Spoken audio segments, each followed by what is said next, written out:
Hello everyone, I hope you are doing well. This is Shivani Gupta and welcome to my channel Learn with Shini. So what's the topic today? Our topic is the sense of collective belonging.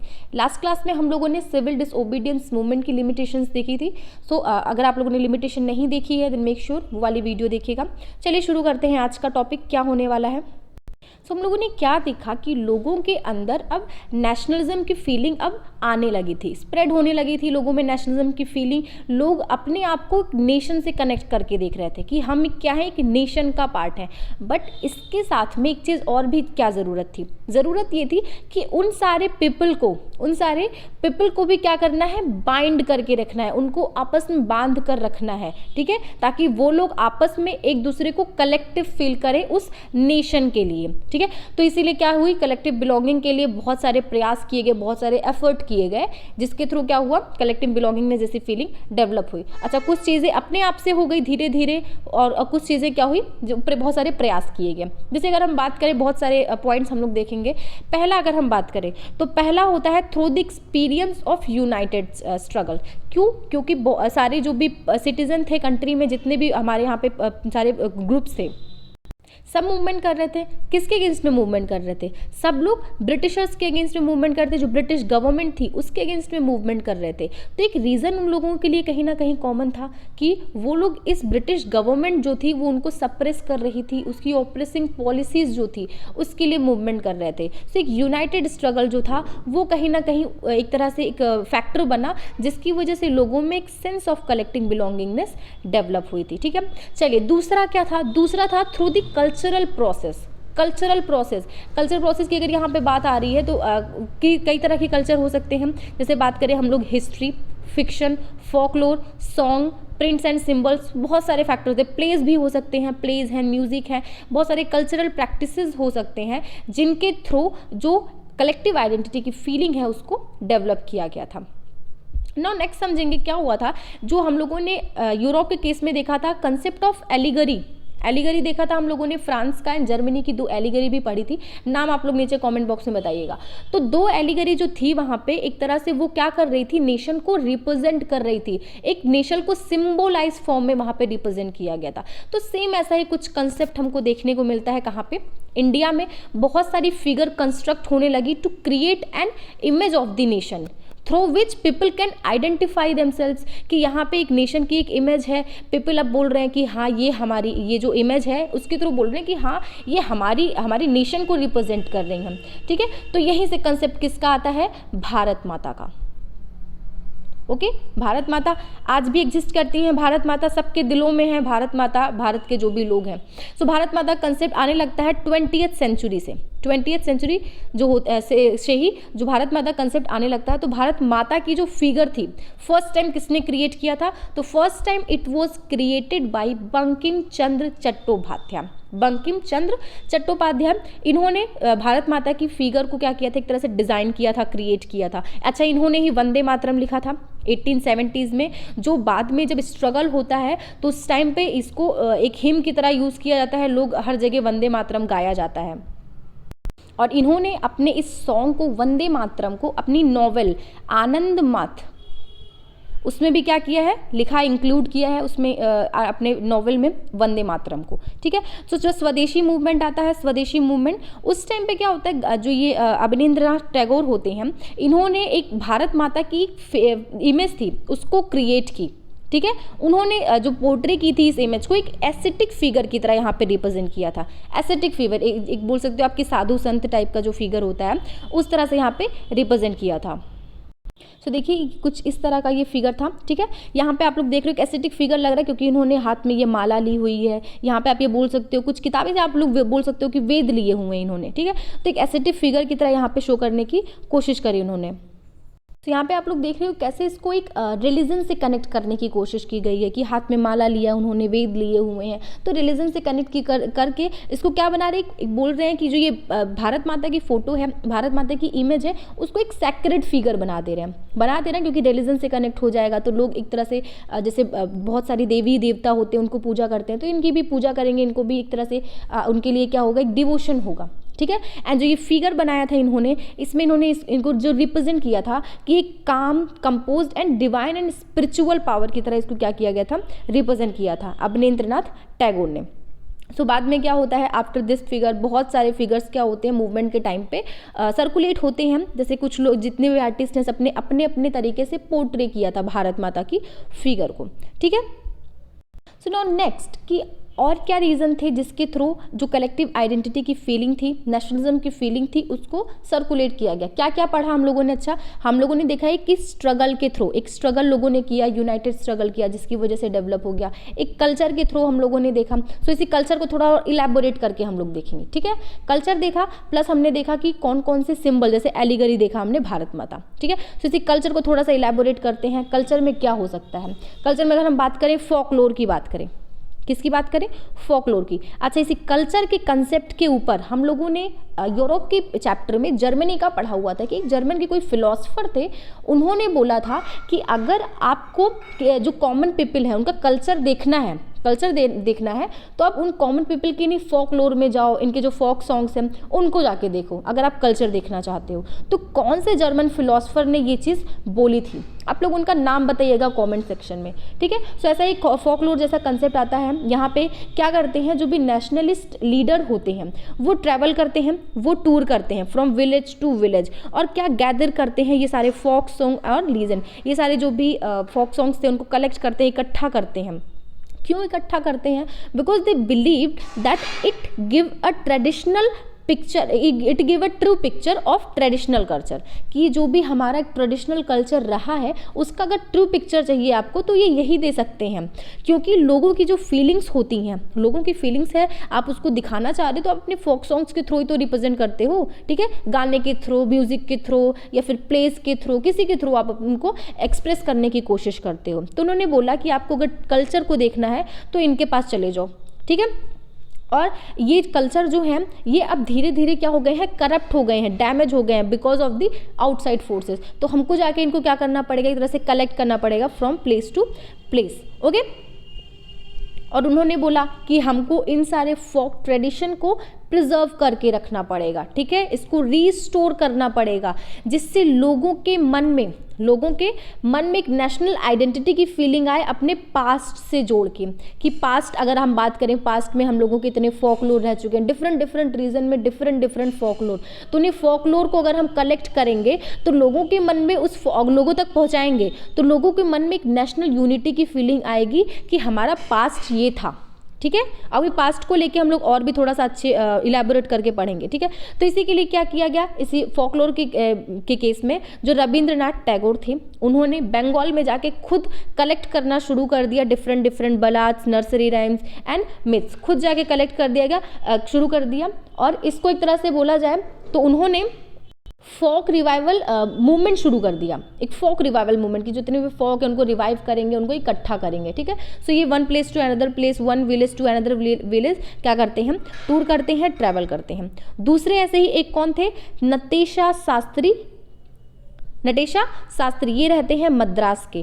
इन्होंने एक 4 volume collection publish की, उसका नाम क्या था, the folklore of southern India. नाम से ही clear हो रहा है कि पूरे सदर्न इंडिया के जितने भी फोकलोर थे उनको इन्होंने कलेक्ट किया इसी 4 वॉल्यूम की एक कलेक्शन में, ठीक है। तो ये बेसिकली ये सारे सदर्न इंडिया के पूरे फोकलोर को बताता है, कितने क्या क्या इनके लिटरेचर रह चुके हैं। उनका क्या मानना था, वो बोलते थे the most trustworthy manifestation of people's real thought and characteristic can be seen in this literature, कि अगर आपको जो कॉमन पीपल हैं उनके थॉट्स को देखना है, उनकी क्वालिटीज़ को देखना है तो आप बस उनके लिटरेचर में चले जाओ, उनकी फोकलोर्स में चले जाओ, आपको सब दिख जाएगा। वो मानते थे। नटेशा शास्त्री जी कहाँ के थे, मद्रास में थे, ओके। सो नो हम लोगों ने देख लिया फोकलोर के केस में। यहाँ फोकलोर के केस में हम लोगों ने देखा कि हमारे यहाँ पे जो जितने भी लीडर्स थे वो one place to another place, one village to another village tour कर रहे थे और फोकलोर्स को कलेक्ट कर रहे थे। बेसिकली वो लोग फोक रिवाइवल मूवमेंट स्टार्ट किया था उन्होंने। तो 2 लीडर्स के भी नाम पढ़े, एक का नाम रविंद्रनाथ टैगोर जी थे और दूसरे कौन थे, नटेशा शास्त्री जी थे, ठीक है। नटेशा शास्त्री जी की बुक याद रखिएगा आप लोग। सो नाउ नेक्स्ट हम लोग समझेंगे कि क्या होता है, जो नेशनलिस्ट लीडर्स होते हैं they felt that there should be one icon, there should be one symbol which inspire the people's feeling of nationalism, कि जो पीपल की नेशनलिज्म की फीलिंग है उसको इंस्पायर करे, लोग अपने आप को एक तरह से कनेक्ट करके देखें, कोई आइकन ऐसा होना चाहिए, कोई सिंबल होना चाहिए, ठीक है। तो उसी तरह का चीज़ें दिमाग में थी। तो स्वदेशी मूवमेंट जब होता है बंगाल में, स्वदेशी मूवमेंट होता है बंगाल में, तो एक ट्राई कलर फ्लैग डिज़ाइन किया जाता है, एक आइकॉन जैसा डिज़ाइन किया था, एक ट्राई कलर फ्लैग। 3 कलर कौन से होते हैं, red, green and yellow, okay. और इनके बीच में क्या होता है, 8 लोटस होते हैं। एंड ये जो 8 लोटस होते हैं क्या रिप्रेजेंट करते हैं, that represented 8 provinces of British India. उस टाइम पे ब्रिटिश इंडिया में 8 प्रोविंसेस थे, तो बेसिकली उसको क्या कर रहे थे, रिप्रेजेंट कर रहे थे, जो ये 8 लोटस थे। एंड एक crescent moon representing Hindu Muslim. And जो क्रिसेंट मून था, एक तरह आपको क्रिसेंट मून कुछ इस शेप का होता है, तो ये दिखा रहा था हिंदू एंड मुस्लिम्स को रिप्रेजेंट कर रहा था। सो देख लिया हम लोगों ने, स्वदेशी मूवमेंट में एक फ्लैग डिज़ाइन किया गया। Then again in 1921 Gandhi ji ने भी एक डिज़ाइन किया, कौन सा, स्वराज फ्लैग। गांधी जी ने डिज़ाइन किया Swaraj flag. It was also a try colour flag. 3 colour थे, इसमें भी कौन कौन से, रेड, ग्रीन, वाइट।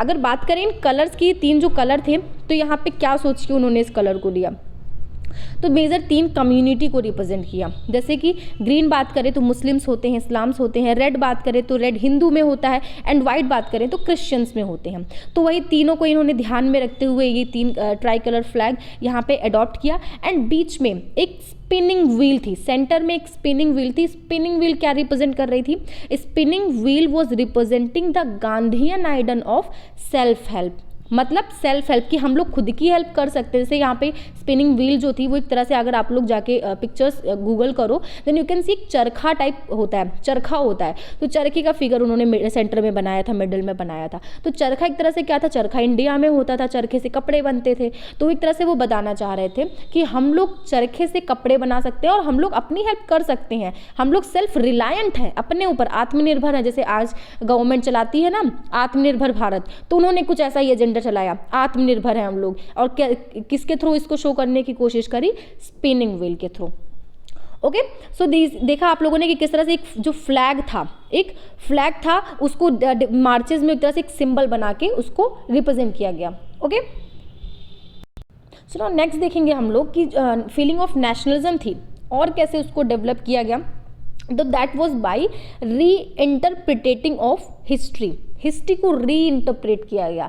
मतलब क्यों री इंटरप्रेट किया गया था, हमारी जो हिस्ट्री रह चुकी थी, ठीक है, तो जब ब्रिटिशर्स आए तो उन्होंने हमारी हिस्ट्री को क्या करना शुरू कर दिया, उन्होंने बोला कि दे वर बैकवर्ड एंड प्रिमिटिव, कि हम लोग जो थे हम लोग बैकवर्ड हैं, प्रिमिटिव हैं। इंडियंस के बारे में उन्होंने बोला they are incapable of governing, क्योंकि हमारे यहाँ पे इतनी टेक्नोलॉजी नहीं थी, तो बोला कि ये लोग गवर्न नहीं कर सकते हैं, रूल नहीं कर सकते हैं, इसलिए हमको रूल करना इनको सिखाना पड़ेगा, हमको रूल करना पड़ेगा। ठीक है, तो बेसिकली यहाँ पे वो लोग हम लोगों को नीचा दिखा रहे थे, हम लोगों के एक तरह से अपने आप को हम लोगों से ऊपर दिखा रहे थे। ठीक है, तो ऐसा कुछ था ब्रिटिशर्स का। तो यहाँ पे जब वो आते हैं तो इस तरह से अपनी एक पॉलिसी अपना लेते हैं कि यहाँ के लोगों को नीचा दिखाओ, तो विथ टाइम वो लोग खुद को अपने आप ही नीचा देखने लगेंगे, होता भी है। ठीक है, तो इस तरह से जब ये चीज़ें होने लगती हैं तो बाद में जब मूवमेंट्स होते हैं, स्ट्रगल्स होते हैं, तो कुछ इंटेलेक्चुअल्स होते हैं, तो व्हाट दे थॉट कि ये जो हमारी हिस्ट्री को इन लोगों ने नीचा दिखा दिया है, हमारा जो पास्ट है उसको नीचा दिखा दिया है, तो इसको हम लोग रिवाइव करते हैं, री इंटरप्रिटेट करते हैं। सो यहाँ से ही जो इंडियंस थे they began looking into the past to discover India's great achievement. तो यहाँ से वो लोग अब कोशिश करते हैं जो इंडिया के अचीवमेंट्स रह चुके हैं हमारे पास्ट में, उनको अब यहाँ पे निकालने की कोशिश करते हैं और लोगों तक पहुँचाने की कोशिश करते हैं। कैसे पहुंचाते हैं, they wrote about the glorious development in ancient time, जो भी एंशियंट टाइम में हमारे यहाँ पे डेवलपमेंट्स हुए थे उसको लिखना शुरू कर देते हैं। Okay, when art and literature, science and mathematics, religion and culture, law and philosophy, craft and trade had flourished। तो कौन कौन से फील्ड में हमारे यहाँ पे आर्ट भी बहुत डेवलप हुआ, आर्किटेक्चर भी बहुत डेवलप हुआ, साइंस है, mathematics, religion, culture, law, philosophy, craft and trade, ये सारी चीज़ें फ्लरिश हुई, हमारे यहाँ पे डेवलप हो रही थी विद टाइम। आप लोगों ने इंडस वैली सिविलाइजेशन से लेकर पूरा पढ़ा होगा मेडिवल टाइम तक। ठीक है, तो देखा हम लोगों ने कैसे कैसे कैसे डेवलप्स हुई थी, तो उसी को क्या शुरू कर दिया गया, उसी को लिखना शुरू कर दिया इन लोगों ने।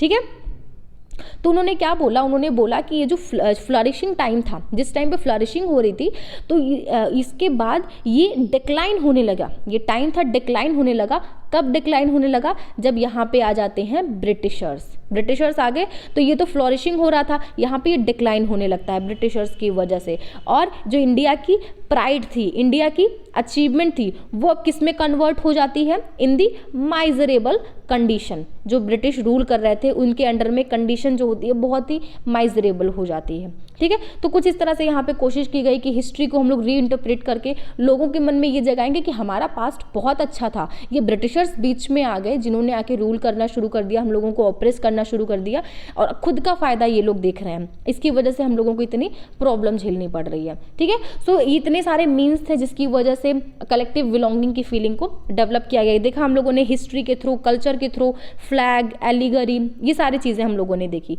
सो these efforts to unify people were not without problem. भाई प्रॉब्लम तो हर चीज़ में होती थी, ब्रिटिशर्स थे तो अभी भी होती है बहुत सारी प्रॉब्लम्स, तो उस टाइम पे भी बहुत सारी प्रॉब्लम्स थी। जैसे एक एग्जांपल यहाँ पे दिया हुआ है, क्या एक प्रॉब्लम थी कि जब जो ये हम लोगों ने देखा एलिगरी बनाई गई, फर्स्ट टाइम उन्होंने बनाई थी एलिगरी जो भारत माता की, तो वहाँ पे उनको उनका जो फिगर था उसमें उनको दिखा गया हाथ में माला लेके, एक एस्थेटिक फिगर, तो वो हिंदू रिलीजन से कहीं ना कहीं कनेक्ट हो रहा था, हिंदू रिलीजन से रिलेट किया जा रहा था इस नेशन की एलिगरी को। ठीक है, और एक चीज़ और क्या किया गया, जो पास्ट था, जो भी पास्ट को हम लोग रीइंटरप्रिटेट कर रहे थे उसको भी कनेक्ट कर दिया गया हिंदू रिलीजन से। तो इससे जो मुस्लिम्स कम्युनिटी होंगी या फिर अदर कम्युनिटी होंगी उनको थोड़ा सा लेफ्ट आउट फील होगा, थोड़ा सा एलियनेटेड फील होगा ना, कि बस हिंदू की ही बात हो रही है, भाई हमारी बात नहीं हो रही है। तो वो कहीं ना कहीं इसकी कुछ प्रॉब्लम्स थी जिसकी वजह से लोगों में उस तरह की फीलिंग नहीं डेवलप हो पा रही थी। ठीक है, तो यहाँ पे तो होता है हमारा chapter complete. Okay, now next conclusion है। कंक्लूजन को एक थोड़ा सा देख लेते हैं, एक वन शॉट में देखते हैं क्या क्या था। सो हम लोगों ने देखा कि ब्रिटिशर्स आते हैं, ब्रिटिशर्स की गवर्नमेंट की बहुत सारी ऑप्रेसिव पॉलिसीज होती हैं, एंड ऑप्रेसिव पॉलिसीज की वजह से लोगों में गुस्सा भड़कता है, एंगर होता है, एंड एंगर होता है तो लोग क्या करने लगते हैं? स्ट्रगल। ठीक है, स्ट्रगल अराउंड जो हमारा 20th सेंचुरी होती है, 20th सेंचुरी की फर्स्ट हाफ से ही शुरू हो जाता है स्ट्रगल। ठीक है, अब इन स्ट्रगल जो होते हैं तो इनको भाई अब अपने आप धुन में थोड़ी स्ट्रगल कर दोगे, लोगों को यूनाइट करना पड़ेगा, लोगों की जो प्रॉब्लम है उनको एड्रेस करना पड़ेगा। ठीक है, तो इसके लिए कौन निकल के आता है पिक्चर में? गांधी जी प्लस कांग्रेस निकल के आए। उन्होंने फिर आके बहुत सारे मूवमेंट्स कराए। ठीक है, मूवमेंट्स कराए, लोगों को यूनाइट करने की कोशिश करी। But there was one problem, क्या था कि अलग अलग जो कम्युनिटी थी, अलग अलग पीपल थे, उन लोगों की डिफरेंट डिफरेंट एस्पिरेशंस थी, डिफरेंट डिफरेंट एक्सपेक्टेशन थी। ठीक है, अब डिफरेंट डिफरेंट एक्सपेक्टेशन होगी तो अपने अपने तरीके से सब स्ट्रगल करना चाहेंगे, फ्रीडम का मतलब भी सबके लिए अलग अलग होगा, तो जिसकी वजह से बहुत क्लैशेस हो जाते थे। एंड जो हम गांधी जी एंड कांग्रेस कोशिश करती थी कि यूनिटी बना के मूवमेंट्स को करा सके, तो बहुत ही लॉन्ग टाइम तक उस यूनिटी को बनाकर नहीं रख पाती थी, जिसकी वजह से मूवमेंट धीरे धीरे क्या होते थे, एक तरह से मोमेंटम अपना खो देते थे। ठीक है, तो वो सारा सब कुछ हम लोगों ने देखा कि किस तरह से मूवमेंट को एक तरह से बहुत ज़्यादा यूनाइट करने की कोशिश की थी कांग्रेस ने और गांधी जी ने। ओके, अगर सिविल डिसोबीडियंस मूवमेंट की बात की कहानी हम लोग समझे तो क्या होता है, उसके बाद क्रिप्स मिशन आता है एंड सेकेंड वर्ल्ड वॉर होता है। सेकेंड वर्ल्ड वॉर का टाइम पीरियड नीचे कमेंट बॉक्स में बताइएगा। एंड क्रिप्स मिशन आता है इंडिया में, ठीक है, इन मार्च 1942 में, जो फेल हो जाता है। उसमें बेसिकली ये था कि क्रिप्स जो मिशन आया था कि इंडिया को एक डोमिनियन स्टेटस का दर्जा दिया जाएगा with a constitution, dominion status बनाया जाएगा, जिसका डोमिनियन होगा ये यूके का डोमिनियन होगा। ठीक है, डोमेन स्टेटस का दर्जा दिया जाएगा प्लस इनका एक कॉन्स्टिट्यूशन होगा। बट ये कब होगा? ये तब होगा after the second world war.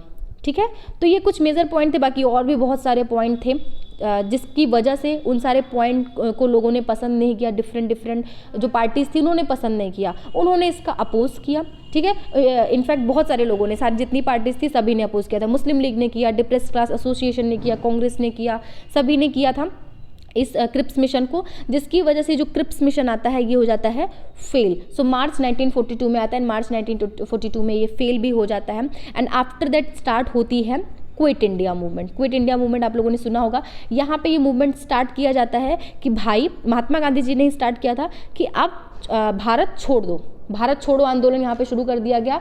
तो कब शुरू होती है ये भारत छोड़ो आंदोलन? सो 9th of August 1942, 9 अगस्त 1942 को गांधी जी ने स्टार्ट किया था ये क्विट इंडिया मूवमेंट, एंड उन्होंने वहाँ पे एक फेमस स्पीच दी हुई थी। कौन सी? Do or die, do or die. अच्छा आप लोग बताइएगा, इनकलाब जिंदाबाद, इनकलाब जिंदाबाद एक स्लोगन दिया गया था, किसके द्वारा दिया गया था, किसने दिया था इनकलाब जिंदाबाद का स्लोगन, वो बताइएगा जरा आप लोग। सो डू आर डाई की स्पीच दी थी गांधी जी ने, और उन्होंने बोला था कि अब तो भाई हो गया, अब हम जो ब्रिटिशर्स हैं उनको बाहर निकालना है, हम खुद रूल कर सकते हैं, हमारा खुद का कॉन्स्टिट्यूशन होगा, हमारी खुद की गवर्नमेंट होगी। तो ये इस तरह का कुछ मूवमेंट चलता है, बहुत सारे लीडर्स इसमें निकल के आते हैं, ठीक है। तो बेसिकली समझिएगा क्विट इंडिया मूवमेंट 1942 में स्टार्ट होता है, 1942 अगस्त। एंड ये इसको धीरे धीरे जो ब्रिटिशर्स थे इसको बहुत ही वॉलेंटली सप्रेस कर रहे थे, एंड उनको 1 ईयर लग जाता है इसको कंप्लीटली सप्रेस करने में, ठीक है। सो ये था कुछ हमारा क्विट इंडिया मूवमेंट। सो ये चैप्टर बेटा यहीं पे खत्म होता है। यहाँ से जो हम लोगों ने आज की क्लास में पढ़ा, इस क्वेश्चन सिंपल सा आ सकता है, चांसेस हैं थोड़े बहुत आने के, कि सेंस ऑफ कलेक्टिव बिलोंगिंग जो थी वो इंडिया में कैसे डेवलप की गई थी। तो वो जितने मीन हमने पढ़े, अच्छा खासा एक लॉन्ग आंसर बन सकता है आपका इस पर, ठीक है, शॉर्ट नहीं, अच्छा खासा लॉन्ग आंसर आप लोग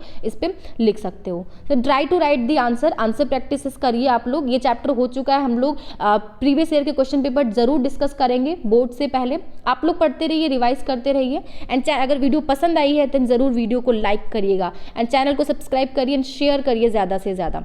ओके, थैंक यू।